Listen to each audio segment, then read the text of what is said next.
दोस्तों, इंसान की तकदीर कोई हवा का झोंका नहीं जिसे दिशा ना दी जा सके। ग्रह तो सिर्फ मौसम बताते हैं, लेकिन उस मौसम में जहाज को कैसे चलाना है यह एक कुशल नाविक ही जानता है। आने वाले 8 साल सिर्फ कैलेंडर के पन्ने नहीं है, यह आपके जीवन की अब तक की सबसे बड़ी कहानी है। यह फर्श से अर्श तक के सफर की कहानी है। नमस्कार दोस्तों, जय शनिदेव। स्वागत है आप सभी का आपके अपने विश्वसनीय चैनल अक्षित एस्ट्रो मास्टर पर। मैं हूं आपका दोस्त और एस्ट्रोलॉजर राजेश कालिया। दोस्तों, आज हम कल या परसों की बात नहीं करेंगे। आज हम एक बहुत लंबी यात्रा पर निकलने वाले हैं। कन्या राशि के लिए वर्ष 2026 से लेकर 2033 तक का समय कैसा रहेगा। यह वीडियो इसलिए खास है क्योंकि इन 8 सालों में देवगुरु बृहस्पति अतिचारी हो रहे हैं, यानी वो बहुत तेज गति से चलेंगे। वहीं कर्मफलदाता शनिदेव अपनी नीच राशि में जाकर आपकी परीक्षा भी लेंगे और फिर आपको ऐसा इनाम देंगे जिसकी आपने कल्पना भी नहीं की होगी। मैं आपको यहाँ हवा में नहीं उड़ाऊंगा, हम वो कड़वा और मीठा सच बोलेंगे जो ग्रहों ने आपके लिए लिखा है। तो दिल थाम कर बैठिए, क्योंकि यह वीडियो आपकी जिंदगी को देखने का नजरिया बदल देगी। सबसे पहले बात करते हैं शुरुआत की, यानी वर्ष 2026 की। कन्या राशि वाले दोस्तों, यह साल आपके लिए एक वरदान से कम नहीं होगा। आप तारीख नोट कर लीजिए, 2 जून 2026। इस दिन गुरुदेव बृहस्पति मिथुन राशि से निकलकर अपनी उच्च राशि कर्क में प्रवेश करेंगे। आपकी राशि से 11वें भाव में, यानी लाभ स्थान में। दोस्तों, ज्योतिष शास्त्र में 11वां भाव इच्छा पूर्ति का भाव है। जब ग्रहों के देवता गुरुदेव अपनी सबसे प्रिय उच्च राशि में और वह भी लाभ स्थान में आकर बैठ जाएं, तो इसे महाधन योग कहा जा सकता है। 2 जून से 31 अक्टूबर 2026 तक का समय आपके जीवन का स्वर्ण काल रहेगा। इसका प्रभाव सिर्फ पैसे तक सीमित नहीं, इसे गहराई से समझिए। पहली बात, आर्थिक सुनामी। अभी तक अगर आपकी शिकायत थी कि पैसा आता है पर टिकता नहीं, तो यह शिकायत अब खत्म होगी। उच्च के गुरु का मतलब है धन का प्रवाह कई गुना बढ़ जाना। अगर आप नौकरी में है तो यह वो समय जब आपको सिर्फ इंक्रीमेंट नहीं बल्कि डबल प्रमोशन मिल सकता है। पुराने फंसे हुए धन जो आप भूल चुके हैं वो इस दौरान अचानक वापस लौट सकते हैं। दूसरी बात, गुरुदेव की 3 दिव्य दृष्टियां। याद रखिए, गुरुदेव यहाँ बैठते हैं, उससे ज़्यादा लाभ वहाँ देते हैं जहाँ वो देखते हैं। 11वें भाव पर बैठकर गुरुदेव की 3 दृष्टियां आपके जीवन को संवार देगी। पंचम भाव पर दृष्टि, गुरुदेव की 7वीं दृष्टि आपके बुद्धि और संतान भाव पर पड़ेगी। जो दंपत्ति संतान के लिए प्रयासरत हैं उनके घर में खुशियां आ सकती हैं। विद्यार्थियों का दिमाग लेजर की तरह तेज चलेगा। आपकी डिसीजन मेकिंग इतनी स्टीक होगी कि आप मिट्टी को भी छुएंगे तो वह सोना बन जाएगी। सप्तम भाव पर दृष्टि, यह सबसे महत्वपूर्ण है। गुरुदेव की 9वीं दृष्टि मीन राशि पर पड़ेगी, जो उनकी अपनी ही राशि है। सप्तम भाव व्यापार और जीवन साथी का है। अपने ही घर को देखकर गुरु उसे सुरक्षित कर देंगे। अगर पति पत्नी में विवाद चल रहा था तो वो प्यार में बदल जाएगा। तृतीय भाव पर दृष्टि, गुरुदेव की 5वीं दृष्टि आपके पराक्रम भाव पर पड़ेगी। आपके अंदर एक अलग ही आत्मविश्वास आ जाएगा। बड़े बड़े प्रभावशाली लोगों के साथ आपके संपर्क बनेंगे। शनिदेव की स्थिति, इसी साल 2026 में शनिदेव मीन राशि में आपके 7वें भाव पर संचार करेंगे। दोस्तों, सप्तम भाव में शनिदेव को दिग्बल प्राप्त होता है। इसका मतलब है व्यापार और पब्लिक डीलिंग में आपको बहुत ही गंभीर और स्थायी सफलता मिलेगी। शनिदेव यहाँ बैठकर आपके व्यापार को फिल्टर करेंगे। जो पार्टनरशिप आपके लिए सही नहीं है उसे खत्म करेंगे। जो लोग वफादार हैं उन्हें आपके साथ जोड़ेंगे। आपकी पब्लिक इमेज, आपकी साख समाज में मजबूत होगी। लेकिन साल के अंत में 5 दिसंबर 2026 को राहु मकर में और केतु कर्क में आएंगे। यह पंचम भाव का गोचर है। यहाँ आपको अपनी बुद्धि को भ्रष्ट होने से बचाना है। राहु पंचम भाव पर संचार कर आपकी बुद्धि पर हावी हो सकता है। लॉटरी, सट्टा या शेयर बाजार में बिना सोच समझे पैसा नहीं लगाना है, वरना उच्च के गुरु का कमाया हुआ पैसा राहु खर्च करवा सकते हैं। अब हम वीडियो के सबसे गंभीर हिस्से पर आते हैं और जहां मुझे आपका पूरा ध्यान चाहिए। साल 2027 यह वो साल है जहां कहानी में ट्विस्ट आएगा। 3 जून 2027 को शनिदेव राशि परिवर्तन करके मेष राशि में प्रवेश करेंगे।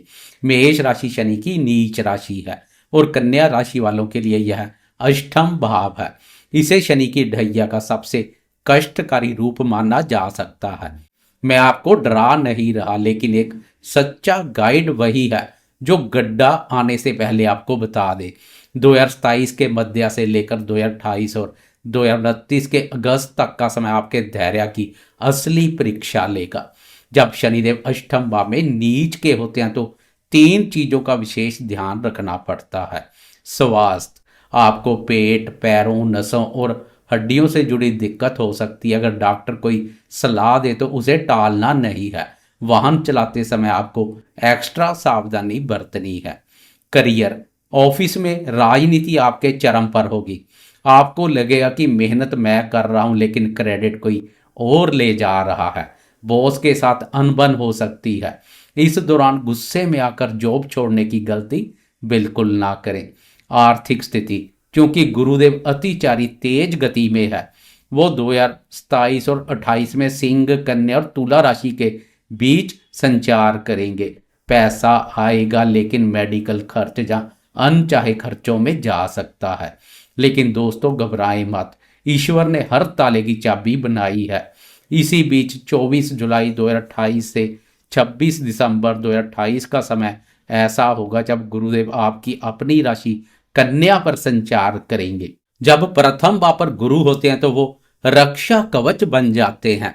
दुनिया चाहे आपके खिलाफ हो जाए, लेकिन वो 5 महीने गुरु आपको हर मुसीबत से बचा लेंगे।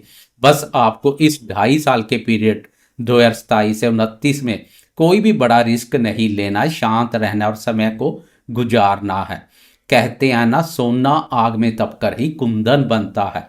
2029 तक शनि आपको तपाएंगे और फिर 2030 से आपको चमकाएंगे। 8 अगस्त 2029 को शनिदेव वृषभ राशि में प्रवेश करेंगे। वृषभ यानी आपका भाग्य स्थान, 9th हाउस। यहां से आपके जीवन का गेम चेंजर समय शुरू होगा। जो शनि अभी तक आपको कष्ट दे रहे थे, अब वही शनि आपको पिता की तरह सपोर्ट करेंगे। वर्ष 2030, 31 और 2032 ये 3 साल कन्या राशि के इतिहास में लिखे जाएंगे। विदेश यात्रा, अगर आपका सपना विदेश जाने का है, वहां सेटल होने का है, तो 2030 के बाद यह सपना 100% पूरा हो सकता है। 1 मई 2030 को जब गुरु तुला राशि धन भाव पर आएंगे और शनि भाग्य स्थान पर होंगे, तब आप अपना सपनों का घर खरीदेंगे। जो दोस्त किराए पर है वो अपने मकान में शिफ्ट होंगे। 2032 में शनिदेव मिथुन राशि दसम भाव पर आ जाएंगे। दसम शनि करियर के लिए अंतिम सत्या है। यह आपको वो पद, वो पावर और वो अथॉरिटी देगा जिसके लिए आपने पिछले 5 साल संघर्ष किया है। आप अपने क्षेत्र के लीडर बनेंगे। 18 मार्च 2033 को जब गुरु कुंभ राशि पर प्रवेश करेंगे और अपनी अतिचारी अवस्था से बाहर आकर नॉर्मल स्पीड में आएंगे, तब आप जीवन में पूरी तरह सेट हो चुके होंगे। आए अब जल्दी से जीवन के अलग अलग पहलुओं को समेट लेते हैं। रिश्ते और परिवार, 2026 विवाह के लिए उत्तम है, लेकिन 2028 में जब राहु आपके चतुर्थ भाव सुख स्थान पर आएंगे तो घर में क्लेश या जमीन जायदाद का विवाद हो सकता है। उस समय आपको अपनी वाणी पर बहुत संयम रखना है। माँ की सेहत का ध्यान रखना। 2031 के बाद परिवार में फिर से खुशियां लौटेंगी। विद्यार्थियों के लिए 2026 में राहु का पंचम भाव पर आना दिमाग को बहुत तेज कर देगा। टेक्निकल फील्ड वालों के लिए यह बेस्ट है, लेकिन गलत संगति से बचें। 2030 के बाद उच्च शिक्षा के लिए विदेश जाने के योग प्रबल है। तो दोस्तों, अगर मैं इन 8 सालों का निचोड़ निकालूं तो बात साफ है। 2026 आपको बहुत कुछ देकर जाएगा, आपकी झोली भर देगा। 2027 से 2029 आपको मजबूत बनाएंगे। यह आपकी परीक्षा है और 2030 से 2033 आपको सफलता के उस शिखर पर बैठाएगा जहां लोग आपको सलाम करेंगे। क्योंकि गुरु अतिचारी है, इसलिए 8 सालों में बदलाव बहुत तेजी से होंगे। आपको भी अपनी रफ्तार बढ़ानी होगी। उपाय जो आपको करने हैं, क्योंकि अष्टम शनि और राहु का प्रभाव रहेगा, इसलिए ये उपाय अपनी दिनचर्या में शामिल करें। शनिदेव के लिए विशेषकर 2027 से 2029 के बीच हर शनिवार छाया दान जरूर करें। कांसे या लोहे के कटोरे में सरसों का तेल लेकर उसमें अपना चेहरा देख और उसे शनि मंदिर में दान करें। यह आपको दुर्घटनाओं और बदनामी से बचाएगा। गुरुदेव को बलवान करें, अपने माथे पर केसर का तिलक लगाना आज से ही अपनी आदत बना लें। इससे आपकी बुद्धि सही दिशा में काम करेगी। राहु की शांति, पक्षियों को दाना डालें और ससुराल पक्ष के साथ संबंध मधुर रखें। दोस्तों, समय बलवान होता है, उससे भी बलवान होता है इंसान का हौसला। मुझे पूरा विश्वास है कि आप इस सफ़र को बहुत शानदार तरीके से तय करेंगे। मैं हूं एस्ट्रोलॉजर राजेश कालिया। मेरा प्रयास यही है कि मैं आपको अंधेरे से उजाले की तरफ ले जा सकूं। मैंने बहुत मेहनत और रिसर्च के बाद यह वीडियो आपके लिए तैयार की है ताकि कोई भी बात अधूरी ना रहे। अगर आपको यह डिटेल्ड वीडियो पसंद आई है तो वीडियो को लाइक जरूर करें। कमेंट बॉक्स में अपने इष्ट देव का नाम या जय शनिदेव जरूर लिखें ताकि हमारा हौसला बना रहे। चैनल अक्षित एस्ट्रो मास्टर को सब्सक्राइब करें और बेल आइकॉन दबाएं। अगली वीडियो में फिर मिलेंगे एक नई जानकारी के साथ। तब तक के लिए खुश रहिए, सतर्क रहिए, मस्त रहिए और सकारात्मक रहिए। नमस्कार, जय माता दी।